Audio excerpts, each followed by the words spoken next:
Hello friends, Karthik Deepa serial October 5ஆம் தேதி எபிசோடுக்கான ஒரு ப்ரொமோ தாங்க இந்த வீடியோவில் நம்ம இன்னைக்கு பார்க்க போகிறோம்.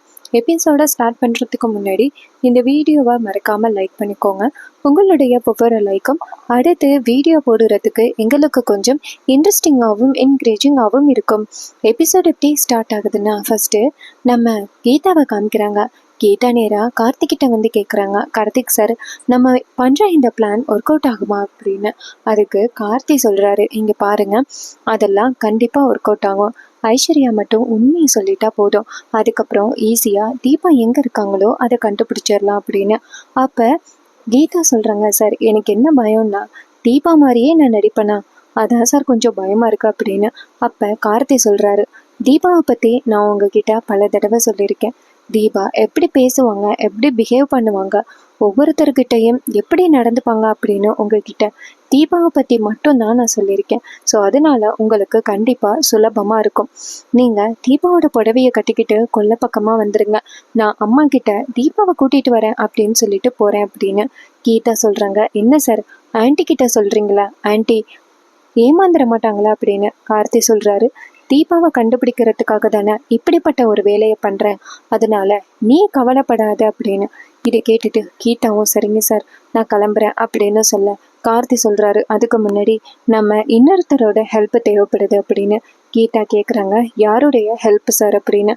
அப்போ கார்த்தி சொல்கிறாரு, மைதிலி கிட்டையும் மீனாட்சி கிட்டையும் ஒரு தடவை சொல்லிடு, ஏன்னா அவங்க வந்துட்டு நமக்கு கொஞ்சம் கொஞ்சம் ஹெல்ப் பண்ணுவாங்க அப்படின்னு. இதை கேட்டுட்டு கீதாவும் சரிங்க சார் நான் அவங்க கிட்ட சொல்கிறேன் அப்படின்னு சொல்ல கார்த்தி சொல்கிறாரு, சரி நான் வெளியில் வெயிட் பண்ணுறேன், நீங்கள் கரெக்டாக வந்துடுங்க அப்படின்னு. இதை கேட்டுட்டு கீதாவும் சரிங்க சார் அப்படின்னு சொல்லிட்டு நேராக வெளியில் வராங்க. அப்பன்னு பார்த்து மைதிலியும் மீனாட்சியும் வராங்க. அப்போ கீதா நேராக அவங்க கிட்ட போயிட்டு, உங்கள் 2 பேர்கிட்டையும் முக்கியமான விஷயத்த கார்த்திக் சார் சொல்ல சொன்னார் அப்படின்னு. அப்போ மீனாட்சி கேட்குறாங்க, என்ன விஷயம் அப்படின்னு. அப்போ கீதா சொல்கிறாங்க, இங்கே பாருங்க, அந்த ஐஸ்வர்யா இருக்காங்கல்ல, அவங்க மேலே கார்த்திக் சாருக்கு ஒரு சின்ன சந்தேகம் அப்படின்னு. மீனாட்சி கேட்குறாங்க, என்ன சந்தேகம் கீதா அப்படின்னு. அப்போ கீதா சொல்கிறாங்க, தீபா காணாமல் போனதுக்கு அந்த ஐஸ்வர்யா காரணமாக இருப்பாங்களோ அப்படின்னு கார்த்திக் சாருக்கு ஒரு சின்ன சந்தேகம். அதனால அவர் வந்துட்டு ஒரு சின்ன பிளான் பண்ணியிருக்காரு, என்ன தீபா மாதிரி நடிக்க வச்சு அந்த ஐஸ்வர்யா அப்படி என்ன தப்பு பண்ணியிருக்காங்க அப்படின்னு கண்டுபிடிக்க போறாரு அப்படின்னு. அப்ப மீனாட்சி சொல்றாங்க, என்ன சொல்ற அப்படின்னு. அப்ப கீதா சொல்றாங்க, ஆமா, அவங்க ஏதோ தப்பு பண்ணியிருக்காங்க, அதை இந்த குடும்பத்துக்கிட்டேருந்து மறைக்கிறாங்க. அதுக்கு கன்ஃபார்மா நான் எப்படி சொல்றேன்னா, ஆரம்பத்துல என்னை பார்க்கும் பொழுது அவங்க ரொம்ப பயந்தாங்க. இதுக்காக தீபாவை பார்த்து அவங்க ஏன் பயப்படணும், கண்டிப்பா அவங்க ஏதோ ஒரு மிஸ்டேக் பண்ணியிருக்காங்க, அதனாலதான் தீபாவை பார்த்து பயந்துருக்காங்க. அதுக்கப்புறம் நான் தீபா இல்லைன்னு தெரிஞ்ச பிறகுதான் அவங்க கொஞ்சம் மனசு நிம்மதியாயிருக்காங்க. ஸோ கண்டிப்பாக அவங்க தீபாவை ஏதோ பண்ணியிருக்காங்க. ஸோ இந்த விஷயத்த கார்த்தி கண்டுபிடிக்கிறதுக்காக தான் ஒரு பிளான் பண்ணியிருக்காரு.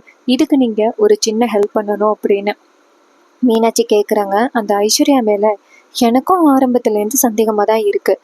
தீபாவை கண்டுபிடிக்கிறதுக்கு என்ன ட்ரை பண்ணாலுமே அவன் வந்துட்டு இடையில முட்டுக்கட்டையாக தான் வந்து நின்னான். ஸோ கண்டிப்பாக வந்துட்டு அவளுக்கும் தீபா காணாமல் போனதுக்கும் ஏதோ ஒரு சந்தேகம் இருக்குது அப்படின்னு. அப்போ கீதா சொல்கிறாங்க, இங்கே பாருங்க, நான் வந்துட்டு தீபா உருவத்தில் வரும் பொழுது அவங்க கண்டிப்பாக வந்துட்டு கீதா இருக்காங்களா அப்படின்னு என் ரூமுக்கு வந்து தேடுவாங்க. ஸோ அப்போ நீங்கள் தான் எப்படியாவது சமாளிக்கணும் அப்படின்னு. இதை கேட்டுட்டு மீனாட்சி சொல்கிறாங்க, அதை நாங்கள் பார்த்துக்குறோம் அப்படின்னு. மைதிலி சொல்கிறாங்க, எனக்கு தீபா வாய்ஸில் பேச தெரியும், அதனால நான் பார்த்துக்கிறேன் அப்படின்னு. இது கேட்டுட்டு அந்த கீதாவும் சரி அப்படின்னு சொல்லிட்டு நேராக வெளியில் வந்துட்டு தீபாவோட புடவையை கட்டிக்கிட்டு லைட்டாக தலையில் கட்டு போட்டுக்கிட்டு வீட்டுக்குள்ள பக்கமாக வந்துடுறாங்க. இன்னொரு பக்கம் நம்ம கார்த்தி நேராக அம்மா அபிராமி கிட்ட, அம்மா இன்னைக்கு நான் கண்டிப்பாக தீபாவை கூட்டிகிட்டு வந்துடுறேம்மா அப்படின்னு சொல்ல, இதை கேட்டுட்டு அபிராமி சந்தோஷப்பட்டு, தீபா எங்கே இருக்கான்னு கண்டுபிடிச்சிட்டியாப்பா அப்படின்னு கார்த்தி சொல்கிறாரு. தீபா எங்கே இருக்காங்கன்னு நான் கண்டுபிடிச்சிட்டேம்மா அப்படின்னு. இது கேட்டதோட ரொம்ப சந்தோஷப்படுறாங்க அபிராமி. அப்போ ஐஸ்வர்யா அந்த இடத்துக்கு வராங்க. ஐஸ்வர்யா வந்துட்டு, என்ன தம்பி சொல்கிறீங்க, தீபா இருக்கிற இடத்த கண்டுபிடிச்சிட்டிங்களா அப்படின்னு. கார்த்தி சொல்கிறாரு, ஆமாம், நான் தீபா இருக்கிற இடத்த கண்டுபிடிச்சிட்டேன், இன்னும் 1 மணி நேரத்தில் நான் தீபாவை கூட்டிகிட்டு வந்துடுவேன் அப்படின்னு. இது கேட்டதோட ஐஸ்வர்யாவுக்கு தூக்கி வாரி போடுது. ஐஸ்வர்யா கேட்குறாங்க. தீபா இருக்கிற இடம் உங்களுக்கு எப்படி தம்பி தெரிஞ்சிச்சு அப்படின்னு. கார்த்தி சொல்கிறாரு, ஏன் கடைசி வரைக்கும் தீபாவை கூட்டிகிட்டு வர மாட்டேன்னு நினச்சிங்களா அப்படின்னு. ஐஸ்வர்யா சொல்கிறாங்க, அப்படியெல்லாம் இல்லை தம்பி, உங்களுக்கு எப்படி தெரியும்னு தான் நான் கேட்டேன் அப்படின்னு. அப்போ கார்த்தி சொல்கிறாரு, நான் அந்த சக்தி நர்ஸை மீட் பண்ணி தீபா எங்கே இருக்காங்களோ அதை கண்டுபிடிச்சிட்டேன் அப்படின்னு. இது கேட்டதோட பயத்தில் நடுங்குறாங்க ஐஸ்வர்யா. அப்போ கார்த்தி சொல்கிறாரு, சரிம்மா நான் போயிட்டு வரேன் அப்படின்னு சொல்லிட்டு நேராக வெளியில் வராங்க. ஐஸ்வர்யா நேராக வெளியில் வந்துட்டு அந்த துங்காவுக்கு கால் பண்ணுறாங்க. துங்கா ஃபோன் அட்டன் பண்ணி சொல்லுங்க மேடம் அப்படின்னு சொல்ல ஐஸ்வர்யா சொல்கிறாங்க, நீ என்ன தான் பண்ணிக்கிட்டு இருக்க அப்படின்னு. அப்போ துங்கா கேட்குறாரு, ஏன் மேடம் என்னாச்சு அப்படின்னு. ஐஸ்வர்யா சொல்கிறாங்க, கார்த்தி அந்த தீபாவை கண்டுபிடிச்சிட்டான், இன்னும் 1 மணி நேரத்தில் வீட்டுக்கு கூட்டிகிட்டு வர போகிறான், நீ எதுக்குமே லாய்க்கில்லை, ஃபோனை வை அப்படின்னு சொல்ல. அப்போ துங்கா அதிர்ச்சியாகி பக்கத்தில் உள்ள ரவுடிங்க கிட்ட, டேய் அந்த கார்த்தி தீபாவை கண்டுபிடிச்சிட்டானா, எப்படி அவன் தீபாவை கண்டுபிடிச்சான், நம்ம எங்கே பார்த்தாலுமே தீபாவை தேடிக்கிட்டு தானே இருக்கோம், எப்படி அவன் கண்ணுக்கு மட்டும் தீபா கிடச்சிச்சு அப்படின்னு. அப்போ நம்ம ரவுடிங்க சொல்கிறாங்க, அண்ணா அதானே எனக்கு சந்தேகமாக இருக்குது, எப்படி அவனோட கண்ணுக்கு மட்டும் தீபா தெரிஞ்சிச்சு அப்படின்னு. அப்போ அந்த துங்கா சொல்கிறான், அதோட இந்த ஐஸ்வர்யாவும் ரொம்ப ஓவராக பேசுகிறாடா, ரொம்ப மட்டம் தட்டி பேசுகிறா, அந்த கீதா சக்தி இருக்கால, அவங்க 2 பேரையும் எப்படி தீர்த்து கட்ட போகிறோமோ அந்த கீதாவோட சேர்த்து ஐஸ்வர்யாவையும் தீர்த்து கட்டிடணும் அப்படின்னு. இதை கேட்டுட்டு அந்த ரவுடிங்க சொல்கிறாங்க, அண்ணா அதெல்லாம் பெரிய விஷயம் இல்லை, அவளை ஈஸியாக போட்டு தள்ளிடலாம்ண்ணா, நீ கவலைப்படாத, நம்மளோட டார்கெட் இப்போதைக்கு அந்த தீபா கீதா, அவங்க 2 பேரையும் பிடிச்சா ஆட்டோமேட்டிக்காக அந்த கீதா நம்ம கையில் வந்து சிக்கிடுவா அப்படின்னு. இதை கேட்ட துங்காவும், சரி அந்த கார்த்தி எப்படி தீபாவை கண்டுபிடிச்சிட்டான், வாங்கடா போகலாம் அப்படின்னு சொல்லிட்டு கிளம்புறாங்க. இன்னொரு பக்கம் நம்ம தீபா வந்துட்டு நேராக கார்த்தியை போய் பார்க்க கார்த்தி சொல்கிறாரு, இங்கே பாருங்கள், நீங்கள் கரெக்டாக வந்துட்டு நடிக்கணும், நீங்கள் பேசுகிற பேச்சில் ஐஸ்வர்யா வாயிலேருந்து உண்மை வரணும் அப்படின்னு.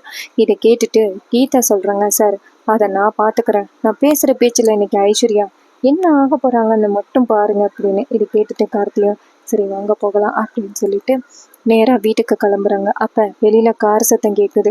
வெளியில் கார் சத்தம் கேட்டதோட ஐஸ்வர்யா பயப்பட ஆரம்பிக்கிறாங்க. ஆகா, கார்த்தி தீபாவை கூட்டிகிட்டு வந்துட்டானோ, நம்ம இன்னைக்கு என்ன ஆக போகிறோன்னு தெரியலையே, தீபா எப்படி கார்த்தி கண்டுபிடிச்சான், நம்ம பல வகையில் கார்த்தி தீபாவை கண்டுபிடிக்க முடியாதபடியில் செஞ்சு வச்சுருந்தோம், எப்படி கார்த்திக்கு மட்டும் தீபா தெரிஞ்சிச்சு அப்படின்னு ஒரே சந்தேகமாக இருக்குது ஐஸ்வர்யாவுக்கு. அப்போ நம்ம தீபா வீட்டுக்குள்ளே வர தலையில் கட்டு போட்டிருக்க இதை பார்த்துட்டு ஐஸ்வர்யா ஷாக் ஆகுறாங்க. ஆகா, இது கண்டிப்பாக தீபா தான், கார்த்தி தீபாவை கூட்டிகிட்டு வந்துட்டான், நம்ம இனிமேல் என்ன பண்ணுறது, அவள் வந்ததோட நம்மளை போட்டு கொடுத்துருவாளே அப்படின்ட்டு பயப்படுறாங்க. அப்போ தீபா வீட்டுக்குள்ளே வந்ததோட நேராக அந்த ஐஸ்வர்யாவை பார்த்து தான் முறைக்கிறாங்க.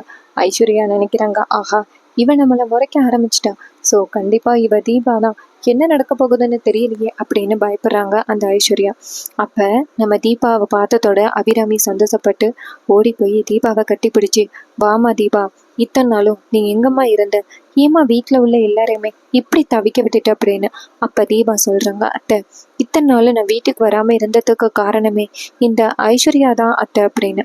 இது கேட்டதோட அபிராமி அதிர்ச்சியாகி, ஐஸ்வர்யாவா, ஐஸ்வர்யா என்ன பண்ணா தீபா அப்படின்னு. அப்போ தீபா சொல்கிறாங்க, அத்தை அன்னைக்கு இவ தான் என்னை மலையிலேருந்து பிடிச்சி தள்ளிவிட்டான், அதனால தான் நான் மலையிலேருந்து கீழே விழுந்துட்டேன், நான் சாக கிடந்தேன், அப்போ தான் ஒரு லேடி என்னை காப்பாற்றி கொண்டு போய் ஹாஸ்பிட்டலில் அட்மிட் பண்ணாங்க, அதுக்கப்புறம் சக்தி நர்ஸ் இருக்காங்கல்ல அவங்க தான் என் உயிரை காப்பாற்றினாங்க, இப்போ நான் இத்தனை நாளும் அந்த சக்திக்கிட்டேருந்து வெளியில் வராமல் இருந்ததுக்கு காரணமே இந்த ஐஸ்வர்யா தான். இந்த ஐஸ்வர்யா தான் வந்துட்டு கீதாவை தேடுற அந்த துங்கா கிட்ட நான் தான் கீதான்னு சொல்லி என்னைய தீர்த்து கட்டுறதுக்கு முடிவு பண்ணிட்டா தெரியுமா அந்த ஐஸ்வர்யா, அவ தான் என்ன அந்த மலையிலேருந்து பிடிச்சி தள்ளி விட்டதே அப்படின்னு சொல்ல.